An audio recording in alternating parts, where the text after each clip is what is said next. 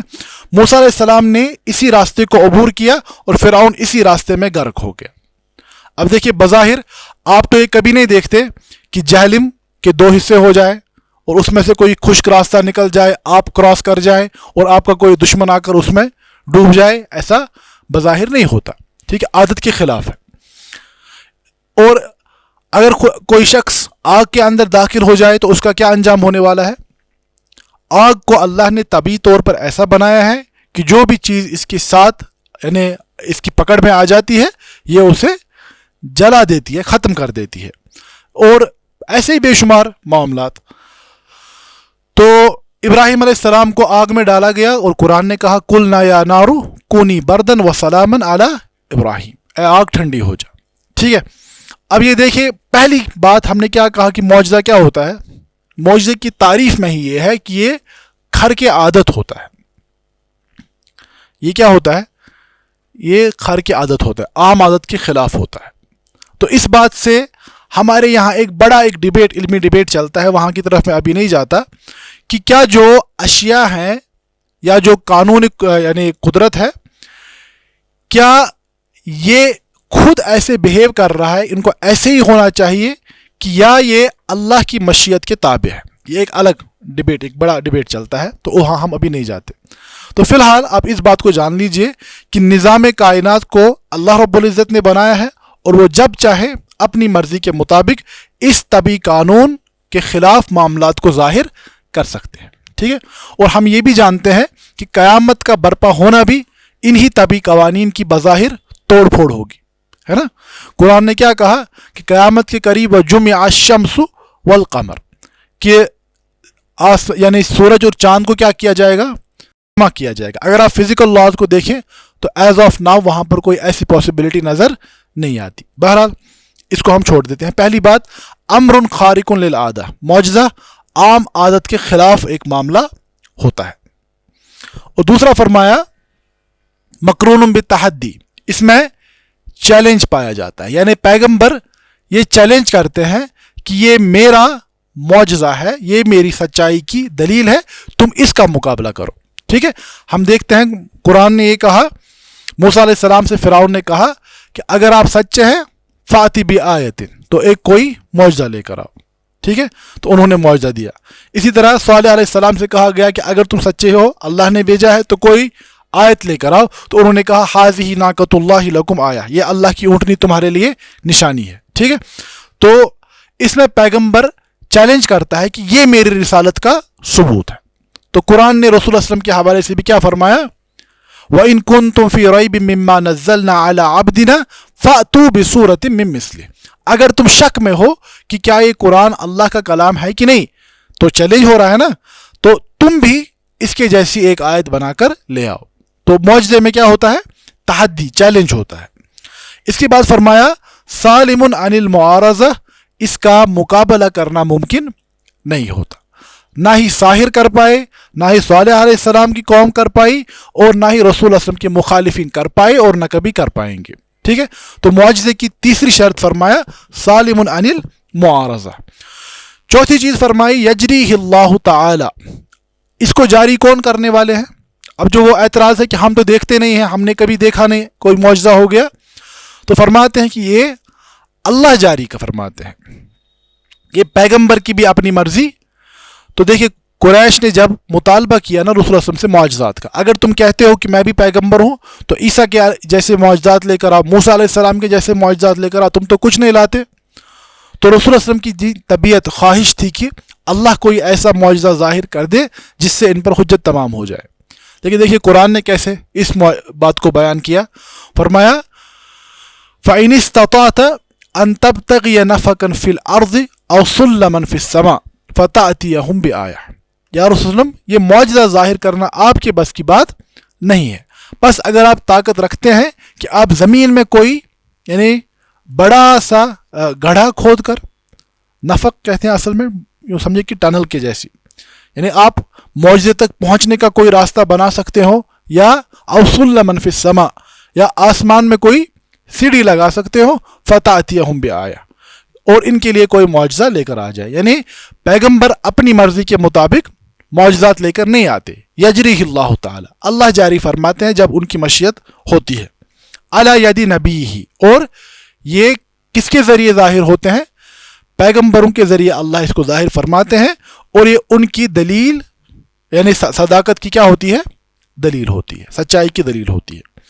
اب فرمایا آگے وہی اما حسیہ، اب یا تو یہ حصی ہوں گے، حصی مطلب جن کو محسوس کیا جا سکے. موسیٰ علیہ السلام نے اپنا عصا ڈال دیا تو لوگوں نے اس کو اژدہے میں تبدیل ہوتے ہوئے دیکھ لیا. تو فرمایا یا تو یہ حصی معجزات ہوں گے، و اما عقلیہ، یا تو کیا ہوں گے؟ یا عقلی اعتبار سے حجت قائم کی جائے گی. ٹھیک ہے، تو اس اعتبار سے قرآن مقدس کی اس کی بات آئے گی. یعنی قرآن جو ہے نا، قرآن حصی معجزہ نہیں ہے. ہم کہتے ہیں قرآن رسول اللہ علیہ وسلم کا معجزہ ہے. ٹھیک ہے، تو یہ قرآن تو کسی اژدہے میں تبدیل نہیں ہوتا جس کو آپ سامنے دیکھ لیں. ٹھیک ہے، تو قرآن کی تعلیمات کی مینیفیسٹیشن کو آپ کو دیکھنا پڑے گا. قرآن اپنی بلاغت میں کیسے، یعنی عام انسانی کلام سے بہت اوپر ہے. تو یہ سب چیز کس کے ذریعے سے ظاہر ہوگی؟ یہ انسانی عقل، غور و فکر کے نتیجے میں ظاہر ہوگی. تو اس کے بعد جب ہم کہتے ہیں کہ اعجاز القرآن، جو کہ ہمارے اس باب کا عنوان بھی ہے، تو اعجاز القرآن سے کیا مراد ہے؟ تو علماء فرماتے ہیں عجز المخاطبین بالقرآن وقت نزولہ ومن بعدہم الی یوم القیامہ عن الاتیان بمثل هذا القرآن مع تمکنہم من البیان وتملقہم لاسباب الفصاحة والبلاغة وتوفر الدواعی واستمرار البواعث. فرماتے ہیں کہ اعجاز القرآن کا مطلب ہے کہ قرآن کے مخاطبین کا عاجز ہو جانا. عاجز سمجھتے نا آپ؟ یعنی اس چیز کی قدرت نہ ہو پانا. ٹھیک ہے، کس کی؟ کہ وہ قرآن کا مقابلہ کرے. کب؟ وقت نزولی، اس زمانے میں بھی، اور ومن بعدہم الی یوم القیامہ، اور ان کے بعد قیامت کے دن تک. یعنی تمام جن و بشر کا اس بات سے عاجز ہو جانا کہ وہ کیا کرے؟ وہ لائے قرآن کے جیسا کوئی کلام.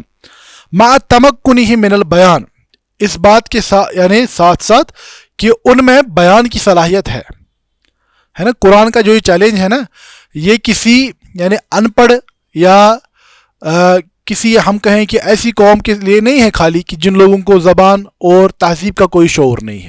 اس آیت میں تمام انسانیت کو خطاب کیا گیا ہے. اس میں بڑی بڑی لٹریری فگرز بھی ہیں، ہے نا، جو لٹریچر کی دنیا سے تعلق رکھنے والے بڑے بڑے افراد ہیں، چاہے وہ عرب ہوں یا عجم ہوں. تو فرماتے ہیں کہ وہ بیان کی صلاحیت بھی رکھتے ہیں، اور فصاحت و بلاغت کو جاننے والے بھی ہیں، اور ان کے پاس قرآن کا مقابلہ کرنے کے بڑے بڑے یعنی وجوہات بھی موجود ہوتی ہیں. آج دیکھیے امت اسلامیہ اور قرآن مقدس کی تعلیمات کو زمین بوس کرنے کے لیے دنیا میں بے شمار کوششیں ہو رہی ہیں. تو یہ بات تو بالکل آج واضح ہے نا. قرآن کی تعلیمات کے خلاف بے شمار سازشیں کی جا رہی ہیں، جھوٹ پھیلایا جا رہا ہے، قرآن کی تعلیمات کو غلط طریقے پر پیش کرنے کی کوشش کی جا رہی ہے. تو ان سب لوگوں کے سامنے ایک آسان سا حل قرآن نے خود پیش کیا تھا کہ تم لوگ چھوڑ دو، ایک قرآن کا حکم صحیح ہے یا غلط ہے اس کو چھوڑ دو. قرآن یہ کہتا ہے کہ تمہاری قوم میں تمہارے پاس اتنے بڑے بڑے لوگ ہیں، اتنے بڑے بڑے دانشور، اتنے بڑے بڑے لٹریری فگرز ہیں، ایک چھوٹا سا کام کر دو کہ اگر تم یہ کہتے ہو کہ قرآن اللہ کا کلام نہیں ہے، فاتو بسورۃ من مثلہ، تو ایک چھوٹی سی صورت بنا کر لے آؤ. اگر بنا کے لے آئے اور اس کے بعد یہ زبان کے ماہرین نے یہ بات ثابت کر دی کہ تم نے قرآن کا مقابلہ کر دیا ہے، تو قرآن تو خود بخود قرآن کا اعتبار ختم ہو جائے گا. پھر اس کے بعد ایک ایک حکم کو الگ الگ سے کاٹنے کی ضرورت، کبھی حجاب پر اعتراض ہوگا، کبھی اسلام کے کسی اور حکم پر اعتراض ہوگا، کبھی سود کی مخالفت پر اعتراض ہوگا، کبھی اسلام کی تعزیرات پر اعتراض ہوگا. ان سب چیزوں پر الگ الگ یعنی اعتراض کرنے کے بجائے دنیا والوں یا قرآن کے مخالفین کے سامنے ایک آسان سا حل یہ ہے کہ قرآن کی جیسی ایک صورت بنا کر لے آؤ. جب تم یہ لے کر آ گئے تو تم نے قرآن کی اپنی گواہی کے مطابق قرآن کو غلط ثابت کر دیا. تو اس کے بعد ساری چیزیں خود بخود گر جاتی ہیں. ٹھیک ہے، کیونکہ جب قرآن معاذ اللہ کا کلام ہی نہیں ہے تو اللہ کی شریعت بھی نہیں ہو سکتی، اللہ کے حدود و تعزیرات بھی نہیں ہو سکتی، اللہ کے احکامات کا بھی کوئی مطلب نہیں ہے۔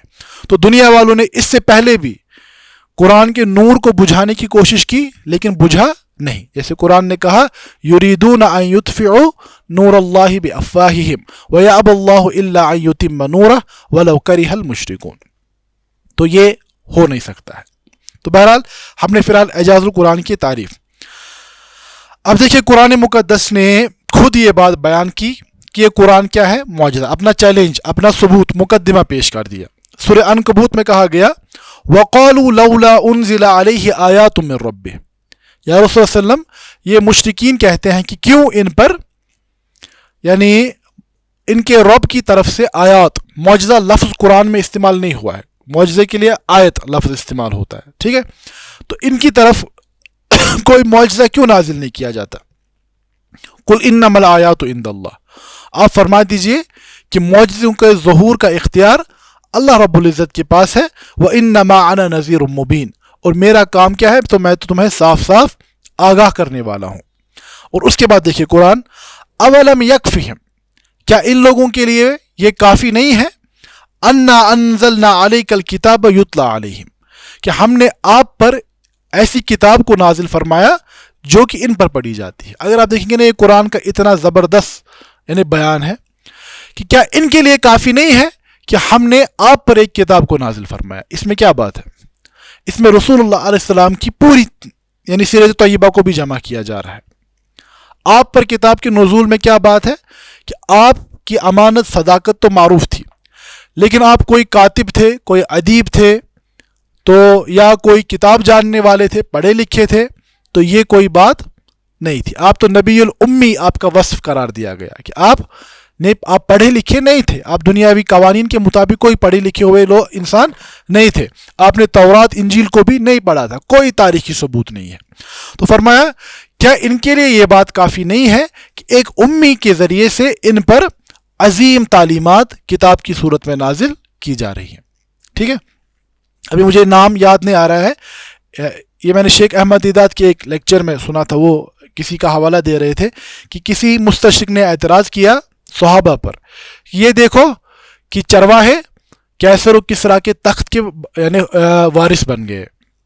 اصل میں وہ تنقید کر رہا تھا کہ تہذیب سے آ رہی ایک قوم بظاہر معاذ اللہ یعنی کیسر و کسریٰ کی تہذیب کو ملیا میٹ کر گئے، لیکن اگر آپ دیکھیں گے نا کہ اس تہذیب کو یا کیسر و کسریٰ کو فتح کرنے والے لوگوں کو قرآن کی انہی تعلیمات نے جنم دیا تھا، ٹھیک ہے۔ ایک نبی امی صلی اللہ علیہ وسلم نے ایک ایسی جماعت تیار کر کے دی اس کتاب کی بنیاد پر جس نے انسانی تہذیب کا رخ مکمل طور پر پھیر دیا، ٹھیک ہے۔ تو بہرحال فرماتے ان فی ذلک لرحمۃ وذکریٰ لقوم یؤمنون، تو یہاں پر اس آیت میں صاف طور پر کہا گیا یہ لوگ معجزہ طلب کرتے ہیں، ان کے لیے کافی ہونا چاہیے کہ ہم نے آپ پر یہ کتاب نازل فرمائی۔ تو قرآن نے اپنا مقدمہ پیش کیا۔ اسی طرح حدیث میں بھی ایسی روایت ملتی ہے، اور ان میں سب سے جو صریح روایت ہے اس حوالے سے وہ صحیح بخاری میں سیدنا ابو ہریرہ رضی اللہ تعالیٰ عنہ سے روایت ہے، کتاب فضائل القرآن باب کیف نزول الوحی۔ اسی طرح صحیح مسلم میں بھی کتاب الایمان میں یہ روایت موجود ہے۔ تو فرماتے ہیں کہ اللہ کے نبی علیہ السلام نے فرمایا ما من الانبیاء من نبی الا قد اوتی من الآیات ما مثلہ آمن علیہ البشر وانما كان الذي اوتیت وحیا اوحى اللہ الی فارجو ان اکون اکثرهم تابعا یوم القیامہ۔ تو فرماتے ہیں کہ جب بھی اللہ کے نبی علیہ السلام نے فرمایا کہ اللہ نے جب بھی کسی پیغمبر کو بھیجا تو اللہ نے ہمیشہ اپنے پیغمبروں کی تائید ایسی آیات، ایسے معجزات کے ذریعے فرمائی جن پر انسانوں کو ایمان لے آنا چاہیے، جن پر انسان ایمان لاتے ہیں۔ اور فرمایا اور جو چیز مجھے عطا کی گئی، جو چیز مجھے عطا کی گئی یعنی جو آیت، جو معجزہ مجھے عطا کیا گیا وہ کیا ہے؟ وحین اوحی اللہ الیہ، وہ وحی جو اللہ نے میری جانب فرمائی یعنی قرآن، ٹھیک ہے۔ آپ کا معجزہ فرمایا کہ میرا معجزہ کیا ہے؟ قرآن۔ سبھی پیغمبروں کو دیا گیا، مجھے بھی دیا گیا، اور میرا معجزہ قرآن ہے۔ فارجو ان اکون، اور مجھے امید ہے کہ قیامت کے دن امت میں سب سے بڑی میری امت ہوگی، سب سے زیادہ زیادہ اطاعت کرنے والے میرے لوگ ہوں گے. ٹھیک ہے. تو اس حدیث میں بھی صراحت کے ساتھ کیا فرمایا گیا؟ اللہ کے نبی صلی اللہ علیہ وسلم نے خود فرمایا کہ میرا معجزہ کیا ہے؟ میرا معجزہ قرآن ہے. سابقہ انبیاء کو معجزات عطا کیے گئے، مجھے بھی عطا کیا گیا، اور میرا معجزہ قرآن ہے. اب اس حدیث کی شرح میں امام نووی رحمہ اللہ فرماتے ہیں معنی ان معجزات الانبیاء علیہم السلام انقرضت بانقراض آثارہم.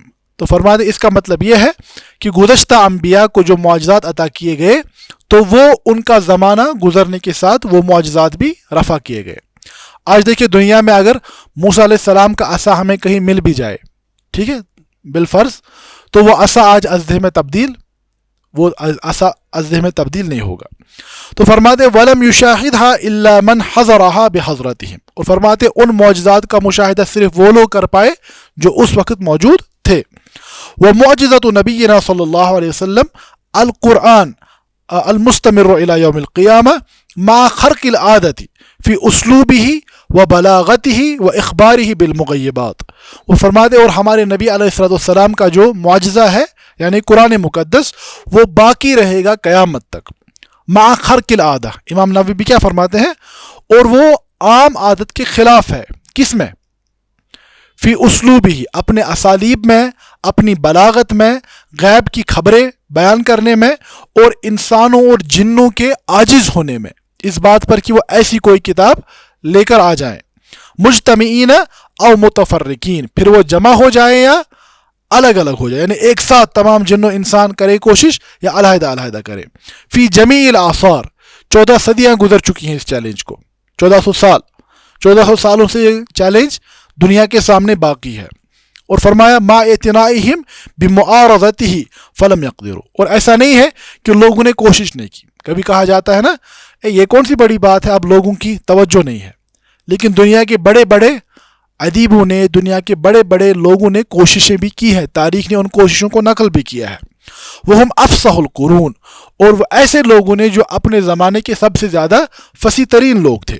ما غیر ذالک من وجوہ اعجاز المعروفہ، اور اس کے علاوہ بھی یعنی اسلوب، بلاغت اور غیب کی خبریں دینے کے علاوہ بھی قرآن کے معجزہ ہونے کی مختلف دیگر جہتیں بھی ہیں جن کا ہم تذکرہ انشاءاللہ کریں گے. اب دیکھیے قرآن، ہم نے کیا کہا؟ پہلی بات امر خارق للعادہ، عادت کے مخالف. تو یہاں پہلی بات آئی قرآن کس کس اعتبار سے عادت کے مخالف ہے. دوسرا فرمایا مقرون بالتحدی، اس میں چیلنج ہوتا ہے. اب دیکھیے قرآن نے خود اپنی تحدی کو کیسے پیش کیا. سورہ طور میں کہا گیا ام یقولون تقولہ بل لا یؤمنون، کیا یہ کہتے ہیں کہ یہ کلام معاذ اللہ محمد صلی اللہ علیہ وسلم نے خود گاڑا ہے، بلکہ حقیقت یہ ہے کہ یہ ایمان نہیں لاتے. فلیاتوا بحدیث مثلہ ان کانوا صادقین، بس یہ بھی اس کے جیسی کوئی بات، یہاں پر اب سورہ آیت کے بجائے کہا گیا قرآن کے جیسا کوئی کلام بنا کر لے آئے. سورہ ہود میں کہا گیا ام یقولون افطراہ، کیا یہ کہتے ہیں کہ انہوں نے محمد صلی اللہ علیہ وسلم نے معاذ اللہ پر جھوٹ گڑا ہے. قل فاتوا بعشر سور مثلہ، آپ فرما دیجئے کہ پھر تم بھی اس کے جیسی 10 صورتیں بنا کر لے آؤ. مفتریات وادعوا من استطعتم من دون اللہ ان کنتم صادقین، اور اللہ کے علاوہ جس کی بھی تمہیں مدد چاہیے ان کو لے کر آ جاؤ. ٹھیک ہے. اب آج کل کے زمانے میں آپ کے پاس AI بھی ہے، سب کچھ لے کر آ جاؤ، لیکن قرآن کا یہ چیلنج اپنی جگہ باقی ہے. پھر فرماتے ہیں ثم تحداہم بسورہ، اس کے بعد اوپر کہا گیا قرآن کے جیسا کلام 10 صورتیں، اس میں کہا گیا فاتو بسورۃ مثلہ، تو ایسی ایک صورت لے کر آ جاؤ. اور اسی کو سورہ بقرہ میں بھی دہرایا گیا کہ اگر تم شک میں ہو کہ یہ کلام رسول اللہ صلی اللہ علیہ وسلم کا اللہ کا کلام ہے کہ نہیں، فاتو بسورۃ مثلہ، تو ایسی ہی ایک صورت لے کر آ جاؤ. فرماتے فلما عجزوا عن معارضته والاتيان بصورة تشبه على كثرة الخطباء فيهم والبلغاء نادى عليهم بإظهار العجز وإعجاز القرآن. فرماتے ہیں قرآن نے خود یہ بات بیان کی کہ تم چاہے کتنے فصیح بلیغ لوگ ہو، تمہارے لیے اس کا مقابلہ کرنا ممکن. تو ہم نے کہا تیسرا سالم عن المعارضہ. ٹھیک ہے. تو سورہ اسراء میں کہا گیا قل ان اجتمعت الانس والجن الا ان یاتوا بمثل هذا القرآن لا یاتون بمثلہ ولو کان بعضهم لبعض ظہیرا. یہ دیکھیے یہ آج بھی یہ کتنا بڑا دعویٰ ہے. دنیا والوں کے سامنے ہمیں یہ دعویٰ کھول کر پیش کرنا چاہیے کہ قرآن یہ کہتا ہے کہ تمام انسان و جن. لٹریچر کتنا ہے دنیا میں؟ لٹریچر کی دنیا اتنی بڑی ہے، ہر ایک زبان میں لٹریری تھیریز اتنی زیادہ ہیں، لٹریچر کے ماہرین اتنے ہیں، زبان کے ماہرین دنیا میں اتنے زیادہ ہیں. یہ ہے نا، یہ ان سب لوگوں کو کیا کہا جا رہا ہے؟ یہاں خطاب آپ اور میں نہیں ہے، ہم تو اجمی لوگ ہیں، ہم کتنی عربی جانتے ہیں، ٹھیک ہے. یہاں پر دنیا کے تمام ادیبوں کو، فصیح و بلیغ ترین لوگوں کو مخاطب کر کے کہا جا رہا ہے کہ تم الگ الگ قوم نہیں، انگلش لٹریچر اردو لٹریچر الگ الگ نہیں، پرشین لٹریچر اور رشین لٹریچر الگ الگ نہیں، تم سب لوگ مل کر اور اپنے ساتھ جنوں کو بھی ملا لو.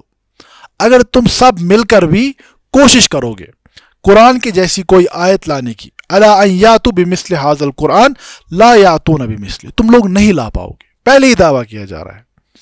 دیکھ، قرآن کو غلط ثابت کرنے کا کتنا آسان راستہ ہے، معاذ اللہ، ہے نا.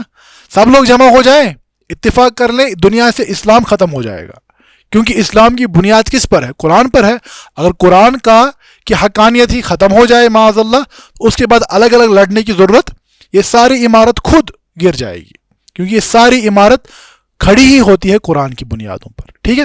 تو کہا گیا کہ قرآن نے خود بیان کیا لا یاتون بمثلہ، یہ نہیں لا پائیں گے. ولو کان بعضهم لبعض ظہیرا، چاہے پھر یہ ایک دوسرے کے پشت پناہ ہی کیوں نہ بن جائیں، نہیں لا سکتے ہیں.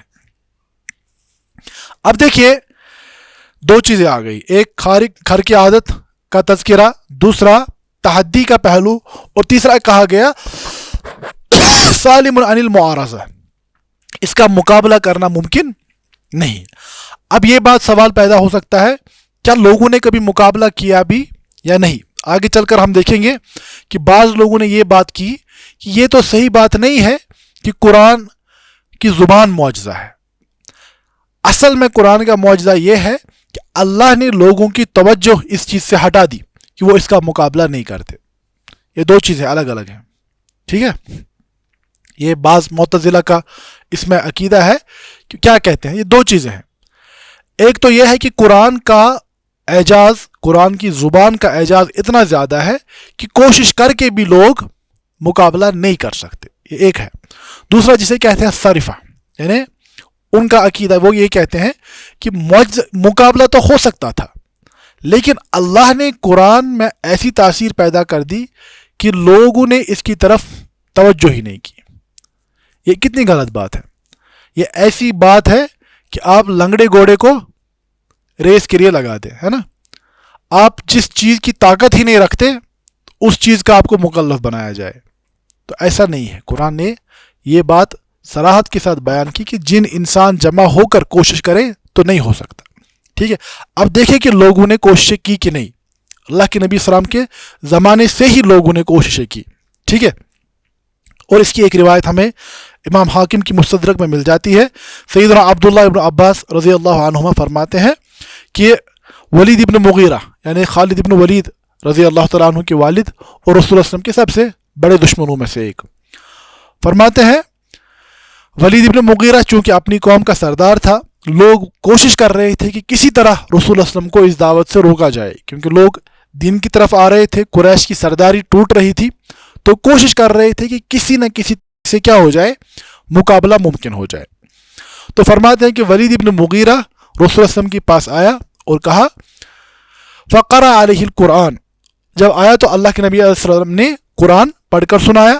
فکأنہ رق لہ، تو ولید کا کیا معاملہ ہوا کہ وہ جیسے کہ تھوڑا بہت دل میں نرمی سی پیدا ہو گئی.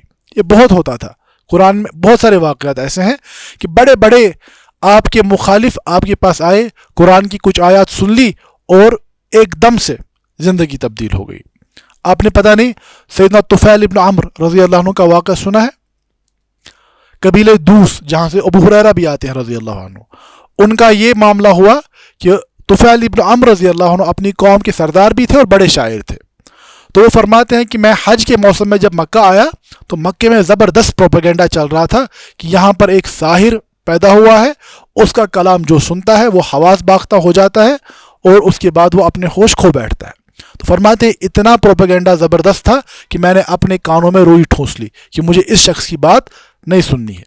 اس کے بعد فرماتے ہیں کہ چلتے چلتے جب میں پہنچا تو اپنی جگہ خیال آیا کہ طفیل تم تو اتنے زبردست عالم ہو، شاعر ہو، بات سننے میں کیا مسئلہ ہے؟ اگر بات صحیح ہوگی مان لیں گے، بات غلط ہوگی نہیں مان لیں گے۔ تو فرماتے ہیں کہ اس کے بعد میں نے روئی نکال لی، اللہ کے نبی علیہ السلام سے ملاقات ہوئی تو انہوں نے مجھے قرآن کی آیات اور غالباً جہاں تک میری یادداشت ہے یعنی معوذتین سورہ فلق اور سورہ ناس آپ نے تلاوت فرمائی، اور طفیل ابن عمرو رضی اللہ عنہ نے اسی وقت ایک دم سے ایمان قبول کر لیا، یہ کہہ کر کہ یہ کسی عام انسان کا کلام نہیں ہو سکتا۔ ٹھیک ہے، یہ تو پھر سے ان کو کہا جائے گا کہ دوست لوگ تھے، لیکن ولید ابن مغیرہ جو تھا وہ آپ کی دشمنی پر مرا بھی، اور یہ ایسا انسان ہے جس کے بارے میں قرآن نے تذکرہ کیا۔ کیا تذکرہ کیا؟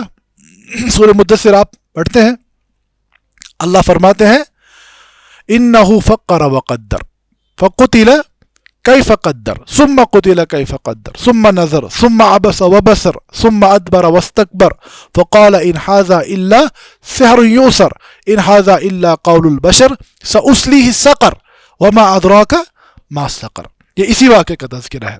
تو قرآن نے فرمایا کہ جہنمی ہے، گارنٹیڈ، جیسے ہمارے یہاں عشر مبشرہ گارنٹیڈ جنتی ہے، بعض کے بارے میں ہم گارنٹیڈ جہنمی ہونے کا کہہ سکتے ہیں، جن میں ولید ابن مغیرہ کو قرآن نے خود کہا کہ یہ جہنم میں ہے۔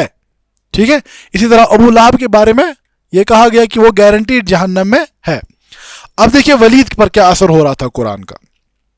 فرماتے ہیں انہوں نے قرآن سنا، اور قرآن سننے کے بعد یہ کچھ یعنی مائل ہونے لگا، تو یہ خبر اس امت کے فرعون تک پہنچی، جس کا نام کیا ہے، جس کو اس امت میں کیا کہا گیا، ابو جہل۔ تو کہتے ہیں فَأَتَاهُ، بس ابو جہل ایک دم سے آیا کس کے پاس، ولید ابن مغیرہ کے پاس، اور کہا یا عم، اے چچا، ان قومک یرون ان یجمعوا لک مالا۔ دیکھیے یہ ہوتا ہے پروپیگنڈا کرنے کا طریقہ۔